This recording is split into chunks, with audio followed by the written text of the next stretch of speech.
एक बार जब राजा विक्रमादित्य शिकार खेलकर भूख प्यास से व्याकुल घर आए तो महल के आंगन की व्यवस्था देखकर विचलित हो उठे। किसी बच्चे ने मल त्याग किया हुआ है तो किसी का नाक बह रहा है। ये सब देख वो अपनी भाभी से बोले, क्या आप में थोड़ा सा भी सलीका नहीं है? ये महल का आंगन कम और पशुओं का बाड़ा ज्यादा दिख रहा है। किसी बच्चे ने मल त्याग किया हुआ है तो किसी का नाक बह रहा है। कोई ये सब देख के कैसे भोजन ग्रहण करेगा? तब उसकी भाभी उसे ताना देते हुए बोली, देखूंगी तुमको भी, तुम कौन सी सर्वगुण संपन्न रानी अबोल्दे को ब्याह कर लाओगे? भाभी के बोल विक्रमादित्य के हृदय में तीर की तरह लगे। वो तैश में आते हुए अपनी भाभी को बोले, अब तो रानी अबोल्दे को ही ब्याह कर यहाँ लाऊंगा। इतना कह विक्रमादित्य बिना भोजन ग्रहण किए हुए ही वापस मुड़ गया और चल पड़ा रानी अबोल्दे के राज्य की तरफ। विक्रमादित्य रानी अबोल्दे की इस बात से भली भांति परिचित थे कि रानी अबोल्दे अप्सराओं से भी सुंदर, विदुषी और सर्वगुण संपन्न स्त्री हैं। बड़े से बड़े राजा महाराजा, चक्रवर्ती सम्राट तक उससे विवाह करना चाहते थे, किंतु रानी अबोल्दे की शर्त थी कि जो कोई भी उसकी चुप्पी को तोड़कर रात के 4 पहरों में उसको 4 बार बुलवा देगा, वो उसी के साथ विवाह करेगी। जो भी राजा या राजकुमार ऐसा करने में असमर्थ होता,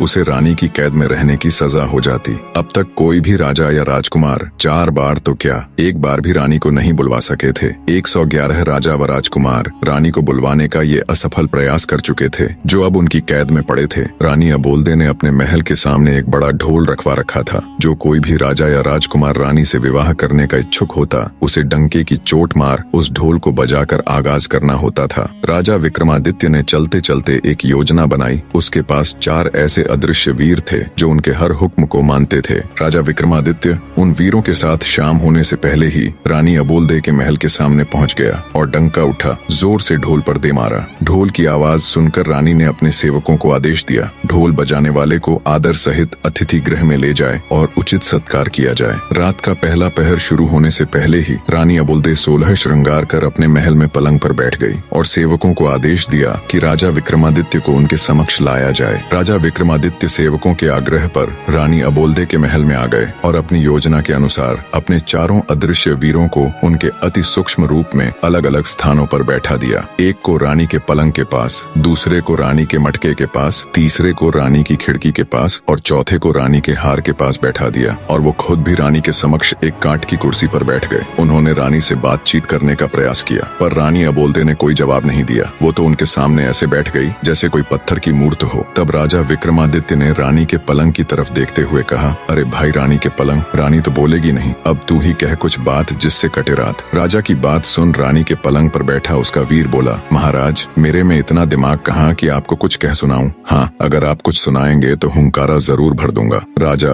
विक्रमादित्य बोले, ठीक है तो फिर सुनो। एक राजा के लड़के की दोस्ती एक बनिए के लड़के के साथ हो गई। बाल्य अवस्था से ही दोनों साथ रहने लगे, साथ शिक्षा ग्रहण करते, साथ खेलते कूदते। दोनों की मित्रता इतनी गाढ़ी हो गई कि दोनों एक दूसरे के बिना रह नहीं पाते। समय बीता, दोनों जवान हो गए। एक दिन बनिए के लड़के को उसके पिता ने कहा, बेटा अब तुम युवा अवस्था में आ गए हो, ज्यादा दिनों तक बहू का मायके में रहना ठीक नहीं है। तुम अपने ससुराल जाओ और अपनी पत्नी को ले आओ। पुराने समय में छोटी उम्र में ही बच्चों की शादियां कर दी जाती थीं। जब लड़का लड़की जवान हो जाते तब लड़का लड़की को अपने घर ले आता। बनिए के लड़के ने कहा, पिताजी मैं अपने मित्र राजकुमार जयराज को भी अपने साथ लेकर जाना चाहता हूँ। हमने एक दूसरे से वादा किया है कि हम दोनों एक दूसरे के बगैर कहीं नहीं जाएंगे। बनिया बोला, बेटा मुझे तो कोई परेशानी नहीं है, लेकिन ध्यान रखना तुम्हारी ससुराल में राजकुमार की आव भगत उसकी प्रतिष्ठा के अनुरूप ही हो। बनिए का लड़का चंद्रपाल अपने पिता से आज्ञा ले राजकुमार के साथ अपनी ससुराल की तरफ चल पड़ा, पर मन ही मन उसे पिता की कही हुई बात खाए जा रही थी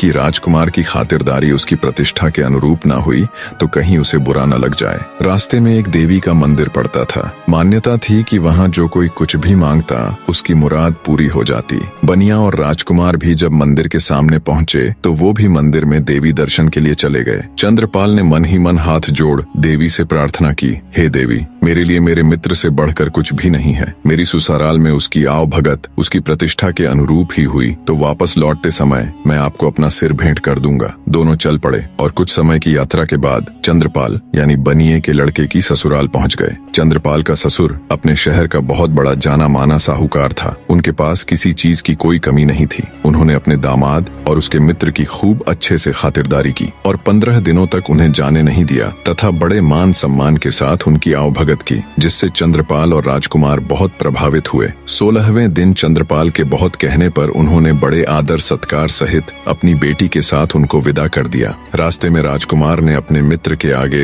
उसके ससुराल वालों की बड़ी प्रशंसा की। चलते चलते जब वे देवी के मंदिर के सामने पहुंचे तो बनिए का लड़का अपनी पत्नी और मित्र को थोड़ी देर रुकने के लिए कह मंदिर के अंदर चला गया और अपनी प्रतिज्ञा अनुसार उसने अपना सिर काटकर देवी के चरणों में अर्पित कर दिया। जब बहुत देर तक वो नहीं आया तो राजकुमार जयराज उसे देखने के लिए मंदिर गया। उसका कटा हुआ सिर देखकर उसके पैरों नीचे से जमीन खिसक गई। सोचा अगर मित्र ही जिंदा नहीं रहा तो मैं जीकर क्या करूंगा। उसने भी अपना सिर कलम कर लिया। उधर जब नव विवाहिता चंद्रकला को बहुत देर इंतजार करते हो गई तो वो भी किसी अनहोनी की आशंका से मंदिर के अंदर गई। जब उसने वहां का नजारा देखा तो उसके होश उड़ गए। उसकी जोरदार चीख से वातावरण दहल उठा। रोते हुए वो देवी के सामने बोली, हे माँ, ये क्या अनर्थ हो गया। अपने पति के बिना मैं ससुराल जाकर क्या करूंगी। सब मुझे ही अभागन कह मेरे ऊपर लांछन लगाएंगे। अब मेरे जीने का भी कोई मतलब नहीं रह गया। जैसे ही उसने तलवार उठाई तभी देवी माँ प्रकट हुई और उसका हाथ पकड़ते हुए उसे ऐसा करने से रोक दिया। तब चंद्रकला बोली, हे देवी माँ, मेरे पति और उनके मित्र की बलि तो आप ले ही चुकी हो। इन दोनों को तो आपने अपना बलिदान देने से नहीं रोका, तो अब मुझे क्यों रोक रही हो। मेरी भी बलि ले लीजिए। और वैसे भी मैं अपने पति के बगैर जीकर करूंगी भी क्या। देवी माँ बोली, मैं तुम्हारे पति की भक्ति, राजकुमार जयराज की दोस्ती और तुम्हारी अपने पति के प्रति निष्ठा और प्रेम देखकर बहुत प्रसन्न हूँ। इसलिए मैं तुम्हारे पति और राजकुमार दोनों को जीवन दान देना चाहती हूँ। तुम ऐसा करो, दोनों के शीश उनके धड़ के ऊपर ज्यों के त्यों रख दो। मैं उन्हें पुनर्जीवित कर दूंगी। चंद्रकला ने जल्दी जल्दी से उन दोनों के सिर उठाए और उनके धड़ों के ऊपर रख दिए। देवी माँ ने अपना हाथ उठाकर एक दिव्य प्रकाश की किरण छोड़ी और दोनों जीवित हो गए। उनको जीवित करने के बाद देवी माँ अंतर्ध्यान हो गई, लेकिन जल्दबाजी में चंद्रकला से एक गड़बड़ हो गई। उसने अपने पति का सिर राजकुमार के धड़ के ऊपर रख दिया और राजकुमार का सिर उसके पति के धड़ पर। राजा विक्रमादित्य रानी के पलंग से बोले, रानी के पलंग बताओ, अब चंद्रकला किसकी पत्नी हुई। बनिए के लड़के चंद्रपाल के धड़ वाले की या फिर उसके शीश वाले की। रानी का पलंग बोला, महाराज, मेरे अंदर इतना दिमाग कहाँ कि मैं आपकी ये गुत्थी सुलझा पाऊं। मैं तो यहाँ पड़ा रहता हूँ एक तरफ। ना कभी रानी मुझे झड़काती है, न कभी बिछाती है। मेरे ऊपर तो धूल जमी रहती है। ये सुन रानी अबोलदे गुस्से से बोली, रे पलंग, तेरी ये मजाल। हर रोज तुझे अच्छे से झड़काऊं, हर रोज तेरे ऊपर नई चद्दर बिछाऊं। तू मुझसे तो कभी बात करता नहीं और परदेसियों के साथ तू मेरी झूठी बुराई करता। सुबह होने दे, तेरे 18 टूक न करवाए तो कहना। फिर रानी राजा विक्रमादित्य से बोली, आपके न्याय के बहुत चर्चे सुने हैं, आप ही बताओ चंद्रकला किसकी हुई। तब राजा विक्रमादित्य बोले, हे रानी, चंद्रकला उसके पति के सिर वाले की हुई। रानी के बोलते ही राजा विक्रमादित्य बोले, मार रे ढोलिया ढोल का डंका। रानी अबोलदे एक बार बोली। ढोल वाले ने तेजी से ढोल पर डंका दे मारा। डंके की आवाज सुन जेल में पड़े रानी के कैदी भी खुश हो गए। आपस में फुसफुसाने लगे, लगता है आया है कोई मालिक का नेक बंदा जो रानी अबोलदे को 4 बार बुलवाकर हमें भी इस कैद से आजाद करवा देगा। रानी फिर से एक पत्थर की मूर्त की तरह चुपचाप बैठ गई। राजा विक्रमादित्य रानी के मटके के ऊपर रखे वीर से बोले, भाई रानी के मटके, रात का एक पहर तो रानी के पलंग ने कटवा दिया, अब तुम भी कुछ कह सुनाओ, ऐसे तो ये रात कटेगी नहीं। तब रानी के मटके के ऊपर रखा हुआ वीर बोला, महाराज, मेरे अंदर इतनी बुद्धि कहाँ कि मैं आपको कुछ कह सुनाऊं। हाँ, आप कुछ कहेंगे तो हुंकारा जरूर भर दूंगा। तब राजा विक्रमादित्य बोले, अगर ऐसी बात है तो सुनो फिर। बचपन में साथ खेलने कूदने वाले राजा और साहूकार के पुत्र में बहुत गहरी मित्रता थी। नादान उम्र में दोनों ने एक दूसरे से वादा किया, जिसकी शादी पहले होगी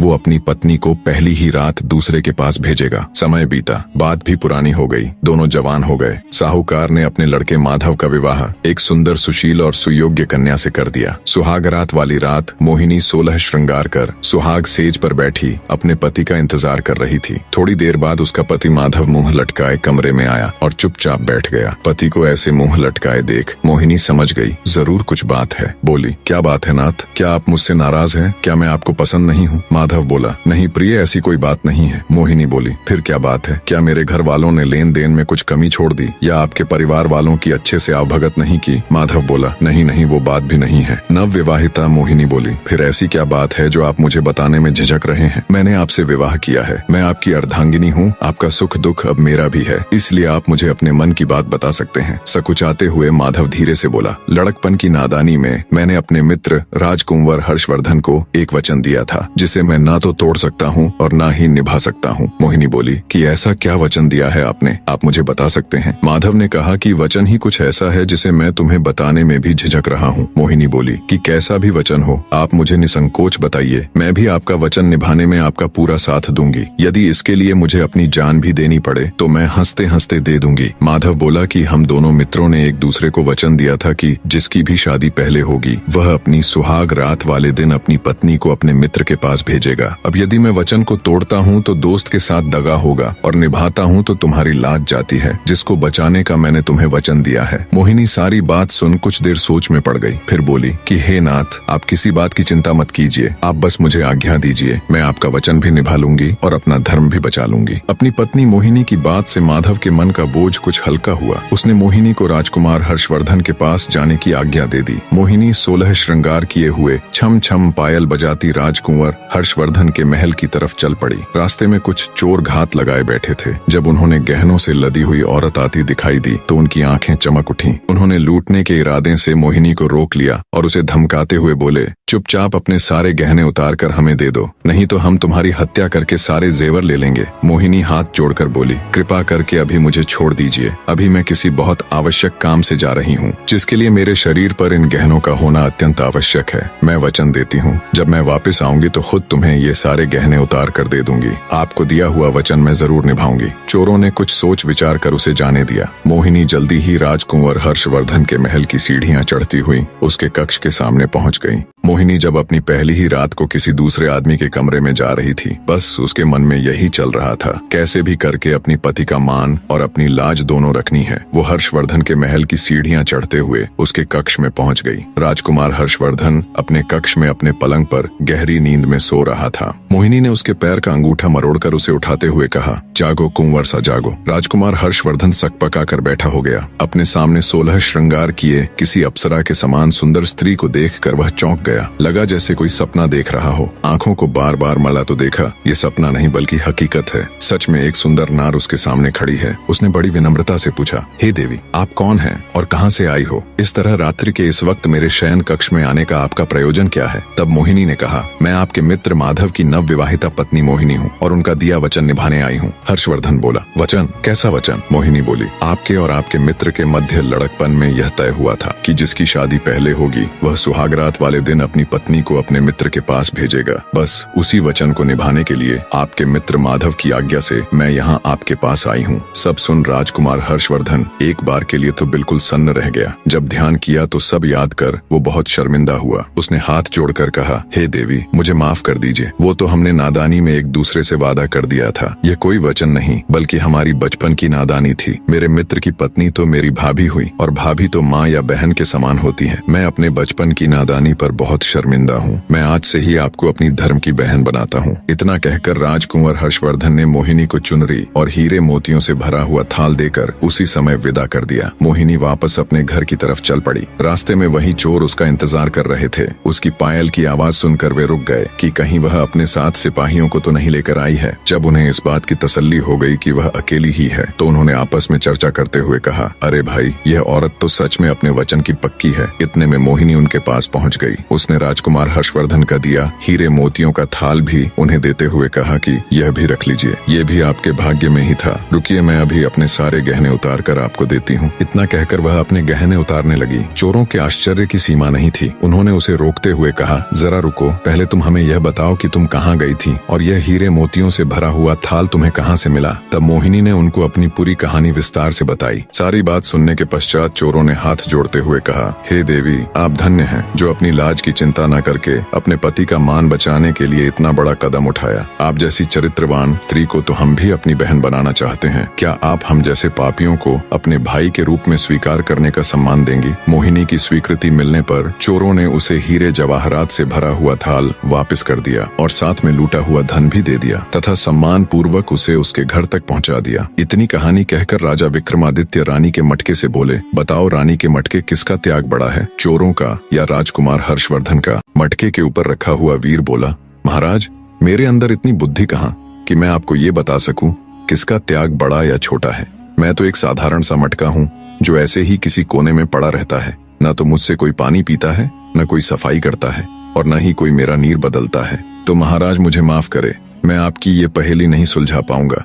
मटके की बात सुन रानी अबोलदे गुस्से से तिलमिला उठी और बोली, रे मटके, तेरी ये मजाल, हर रोज तेरी सफाई करूं, हर रोज तेरा नीर बदलूं, तू मुझसे तो कभी बात करता नहीं और परदेसियों के साथ तू मेरी झूठी बुराई करता है। सुबह होने दे, तेरे 18 टूक न करवाए तो कहना। फिर रानी राजा विक्रमादित्य से बोली, आपके तो न्याय के बहुत चर्चे सुने हैं, आप ही बताओ किसका त्याग बड़ा है। विक्रमादित्य बोले, हे रानी, राजकुमार हर्षवर्धन तो एक राजा के पुत्र थे। उनके पास किसी चीज की कमी नहीं थी, न धन की न औरत की। एक थाल देने से उसका भला क्या कम होगा। पर चोरों ने न केवल मोहिनी को लूटने से छोड़ दिया, बल्कि साथ साथ अपना लूटा हुआ सर्वस्व धन भी उसे दे दिया। तो चोरों का त्याग राजकुमार हर्षवर्धन से बड़ा था। राजा विक्रमादित्य की बात से पूरी तरह सहमत हो रानी एक बार फिर से सतर्क होकर बैठ गई। राजा विक्रमादित्य ने मुस्कुराते हुए कहा, मार रे ढोलिया ढोल को डंका। रानी अबोलदे दूसरी बार बोली। ढोल वाले ने तेजी से ढोल पर डंका दे मारा। रात के दूसरे पहर में दूसरी बार डंके की आवाज सुन जेल में पड़े रानी के कैदियों की खुशी का कोई ठिकाना नहीं था। उन्हें पक्का विश्वास हो गया था कि जो भी नेक आदमी अब की बार रानी के समक्ष बैठा है, वो रानी को 4 बार बुलवा देगा और हमारी भी कैद छूट जाएगी। राजा विक्रमादित्य रानी की खिड़की के ऊपर रखे वीर से बोले कि हे रानी की खिड़की, रात के 2 पहर तो रानी के पलंग और मटके ने कटवा दिए, अब तुम भी कुछ कह सुनाओ, ऐसे तो ये रात कटेगी नहीं। तब रानी की खिड़की के ऊपर रखा हुआ वीर बोला, महाराज, मेरे अंदर इतनी बुद्धि कहाँ कि मैं आपको कुछ कह सुनाऊं? हाँ, आप कुछ कहेंगे तो हुंकारा जरूर भर दूंगा। तब राजा विक्रमादित्य बोले, अगर ऐसी बात है तो सुनो फिर। एक ठाकुर और एक साहूकार के लड़के में तगड़ी यारी थी। दोनों बाल्यावस्था से ही साथ रहे। दोनों का विवाह बचपन में ही हो चुका था, लेकिन पत्नी दोनों की अपने मायके में ही थी। जवान होने पर दोनों एक साथ अपनी अपनी पत्नी को लाने के लिए रवाना हुए। साहूकार के लड़के गंगाधर ने अपने साथ अपने नाई को भी ले लिया। काफी दूर तक साथ चलने के बाद वे एक ऐसी जगह पर पहुंच गए जहां से उन दोनों के ससुराल जाने का रास्ता अलग अलग था। साहूकार के लड़के गंगाधर और ठाकुर के लड़के विष्णुदत्त ने एक दूसरे को कहा, जो भी यहाँ पहले पहुंच गया वो दूसरे का इंतजार करेगा। इतना कह दोनों मित्रों ने एक दूसरे से विदाई ली। कुछ समय बाद ही गंगाधर अपने नाई के साथ अपनी ससुराल पहुंच गया। ससुराल वालों ने जब दामाद के साथ नाई को भी देखा तो एक बूढ़ी महिला ने बाकियों को सलाह दी कि इस नाई की भी अच्छी खातिरदारी करना। ये जब अपने गांव जाएगा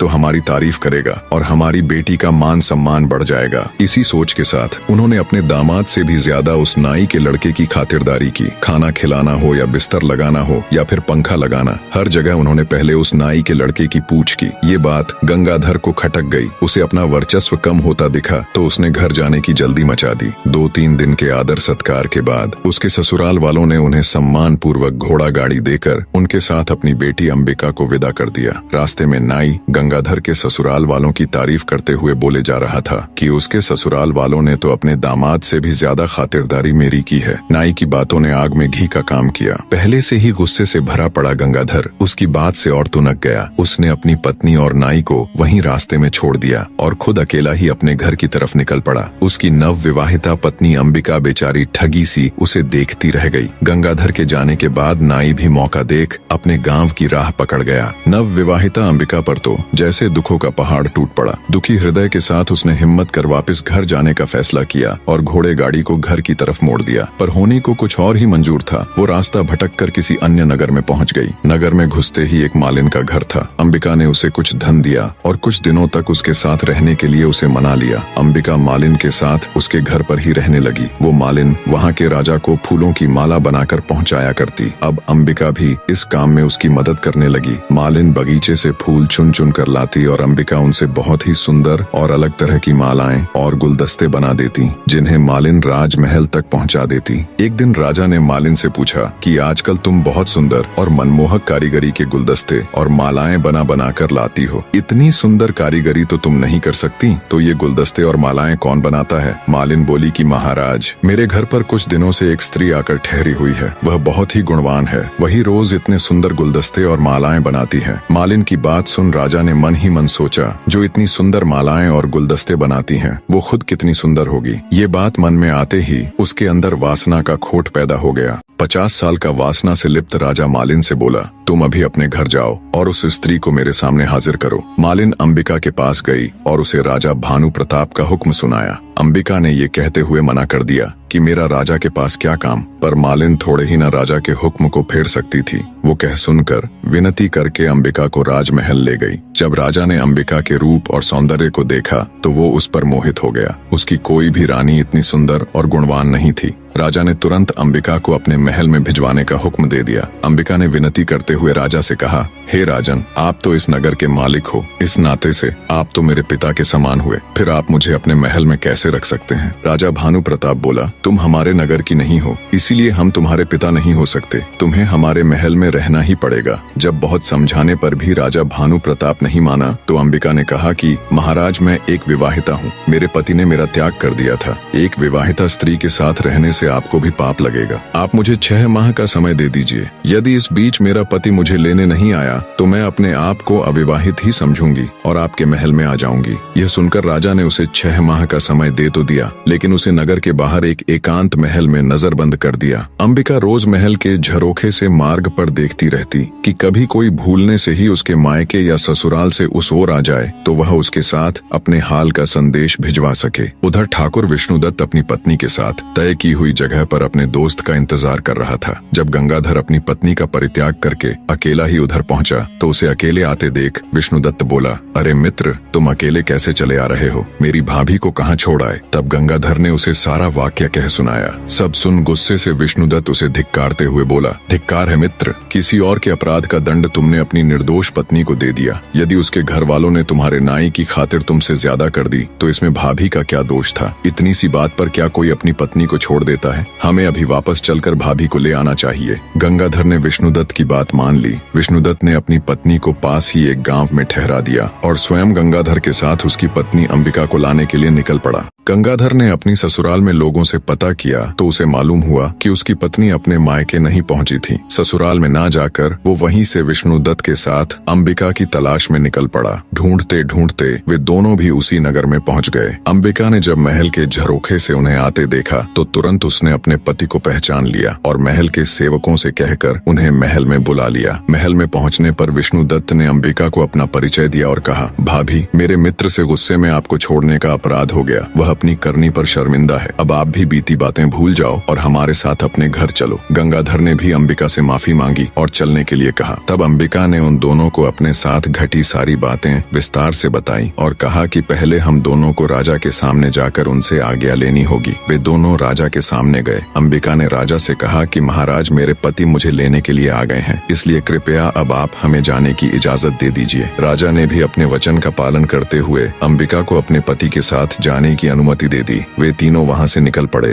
रास्ते में काशीनाथ ने अपनी पत्नी गौरी को भी अपने साथ ले लिया और सभी अपने नगर में आ सुख से रहने लगे। इतनी कहानी कह राजा विक्रमादित्य ने अपनी खिड़की में बैठे वीर से कहा, हे रानी की खिड़की, बताओ गंगाधर और अंबिका में से कौन ज्यादा महान था? खिड़की में बैठा वीर बोला, हे महाराज, मेरे ऊपर तो पता नहीं कितने सालों की धूल जमी हुई है। न मेरी कभी सफाई होती, न कभी रंग पुताई। मेरे अंदर इतनी बुद्धि कहाँ कि मैं आपको ये बता सकूं कौन ज्यादा महान है और कौन कम। खिड़की में बैठे वीर की बात सुन रानी अबोलदे एक बार फिर से खुद पर काबू ना कर सकी और तमा कर बोली, रे खिड़की, तेरी ये मजाल, हर रोज तेरी सफाई करवाऊं, हर 6 माह में तेरे ऊपर नई रंग पुताई करवाऊं। मेरे साथ तो तूने कभी बात की नहीं और परदेसियों के सामने तू मेरी झूठी बुराई करती। सुबह होने दे, तेरे 18 टूक ना करवाए तो कहना। फिर राजा विक्रमादित्य से बोली, राजा, ये बताना कौन सा कठिन काम है कि कौन महान है? इसमें गंगाधर की तो कोई महानता थी ही नहीं। उसने तो अपनी निर्दोष पत्नी को त्याग दिया था। महानता तो अंबिका की थी। उसके पास रानी बनने का पूरा मौका था, लेकिन फिर भी वह अपने पतिव्रत धर्म पर अडिग रही और उसने अपना धर्म नहीं छोड़ा। ऐसी स्त्री तो महान ही नहीं बल्कि पूजने लायक है।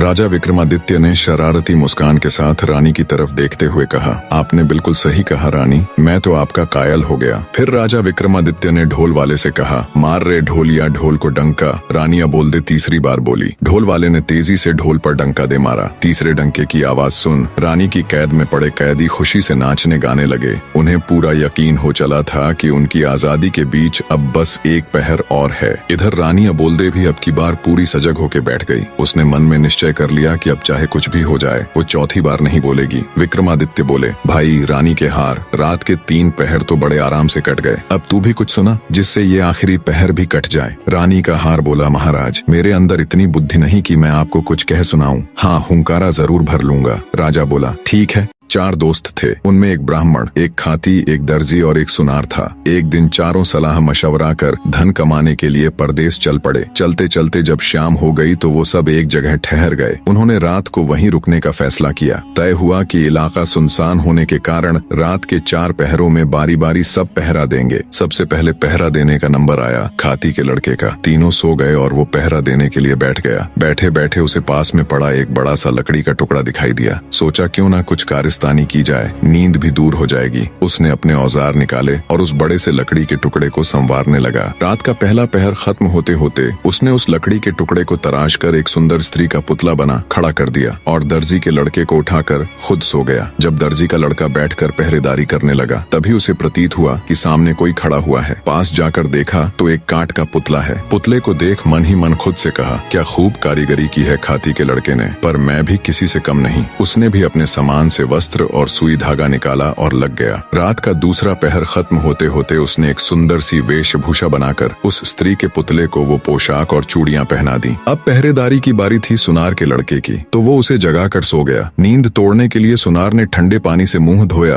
और बैठकर पहरेदारी करने लग गया। तभी उसकी नजर सामने खड़ी स्त्री पर गई तो वो भौंचक्का रह गया। सोचा इतनी रात जंगल में स्त्री कहाँ से आई। उसने उसे आवाज दी पर कोई उत्तर नहीं मिला। जिज्ञासावश उठकर पास गया तो देखा वो कोई स्त्री नहीं बल्कि एक पुतला है। सुनार को समझते देर न लगी कि ये खाती और दर्जी की करामात है। खुद से कहा मैं भी किसी से कम नहीं। उसने भी अपने औजार निकाले और लग गया। तीसरा पहर खत्म होते होते उसने उस पुतले को सुंदर सुंदर आभूषण बनाकर पहना दिए। अब बारी थी ब्राह्मण के लड़के की, तो सुनार उसको जगाकर सो गया। अब जब ब्राह्मण पहरेदारी करने लगा तो उसकी भी नजर उस पुतले पर गई। वो भी सोच में पड़ गया, इतनी रात को इस जंगल बियाबान में ये नारी कहाँ से आई। वो भी उस स्त्री रूपी पुतले के पास जाकर उसे देखने लगा। सब समझते उसे भी देर न लगी। मन ही मन बोला, वाह क्या खूब कारीगरी की है सबने, लगता है सब मिलकर मेरी परीक्षा लेना चाहते हैं। उसने भी अपना तंत्र मंत्र का सामान निकाला और रात का चौथा पहर खत्म होते होते अपनी तंत्र मंत्र विद्या से उस काठ के पुतले में प्राण डाल दिए। वो काठ का पुतला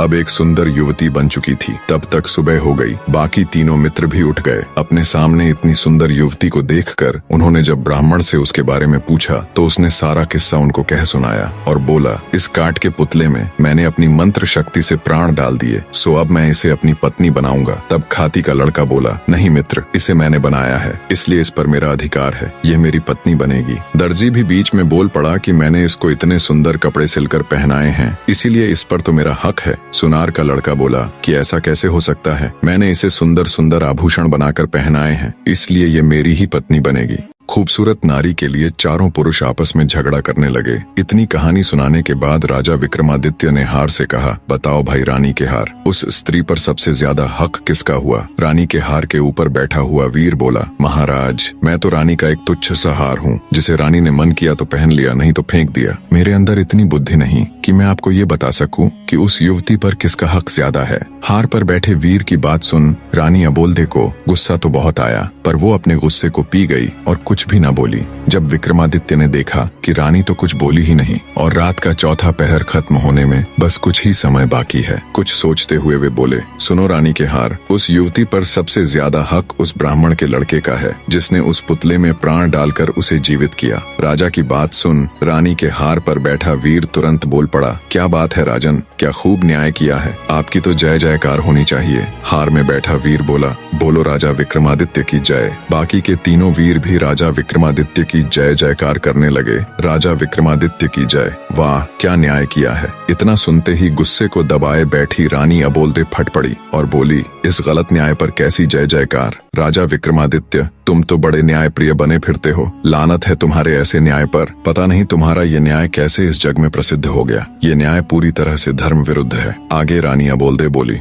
ब्राह्मण ने उस पुतले में प्राण डाले थे, अर्थात एक तरह से उसने उसे जन्म दिया, इस तरह से तो वह उसका पिता हुआ। तो एक पिता अपनी पुत्री से विवाह करें, इससे बड़ा नीच कर्म और क्या हो सकता है। धर्म के अनुसार कोई भी स्त्री केवल उसी की पत्नी हो सकती है जो उसको चूड़ियां पहनाता है, और पुतली को चूड़ियां दर्जी के लड़के ने पहनाई थी, तो धर्मानुसार वो युवती उसी की पत्नी हुई। रानी की सारी बात सुन राजा विक्रमादित्य ने शरारत से हंसते हुए रानी अबोल्दे की तरफ देखते हुए कहा, वाह वाह बहुत खूब रानी, आपने तो बिल्कुल धर्मोचित न्याय किया है। उस युवती का पति वो दर्जी ही हो सकता है। और माफ करे रानी साहिबा, आप 4 बार बोल चुकी हैं, तो आपका पति तो केवल मैं ही नहीं हो सकता हूँ, अब तो बस चलने की तैयारी करो। राजा विक्रमादित्य की बात सुन रानी अबोल्दे ने शर्माकर अपनी आंखें झुका ली। राजा विक्रमादित्य हर्षोत्साहित हो बोला, मार रे ढोलिया ढोल को डंका। रानी अबोल्दे चौथी बार बोली। ढोलिये ने डंका उठा ढोल पर दे मारा। रानी अबोल्दे ने वायदे के अनुसार उसकी कैद में बंद सभी राजाओं और राजकुमारों को सम्मान सहित उनका राजपाट लौटाते हुए उनको मुक्त कर दिया। बड़े धूमधाम से रानी अबोल्दे की शादी राजा विक्रमादित्य के साथ हो गई। राजा विक्रमादित्य जब रानी अबोल्दे को ले उज्जैन नगर पहुँचे तो उनको ताना देने वाली भाभी ने भी उनको अभिवादन देते हुए कहा, मान गए देवर्षा, जो आपने कहा था वो कर दिखाया। कहानी का निष्कर्ष जानने से पहले कमेंट करके कहानी कैसी लगी और अगली कहानी किस टॉपिक पर सुनना चाहोगे जरूर बताएं। निष्कर्ष, जीवन में सत्य, न्याय और धर्म का पालन सबसे महत्वपूर्ण होता है। जब चारों पात्र अपनी अपनी इच्छाओं और स्वार्थों के अनुसार कार्य करते हैं तो उनका संघर्ष अंततः उनके भीतर के सही और गलत के बोध को उजागर करता है। राजा विक्रमादित्य की न्यायप्रियता और रानी अबोल्दे का धर्म के प्रति अडिग विश्वास दर्शाता है कि सही रास्ता चुनने के लिए आत्मसंवेदनशीलता और विवेक आवश्यक है। यह कहानी यह भी सिखाती है कि किसी भी परिस्थिति में ईमानदारी, प्यार और समझौते के जरिए ही हम अपने जीवन को संतुलित और आध्यात्मिक रूप से पूर्ण बना सकते हैं। भगवान का न्याय हमेशा सही होता है और आत्मिक शांति पाने के लिए हमें अपने कर्मों और विचारों को शुद्ध करना चाहिए। कहानी में अंत तक जुड़े रहने के लिए आप सबका तहे दिल से धन्यवाद।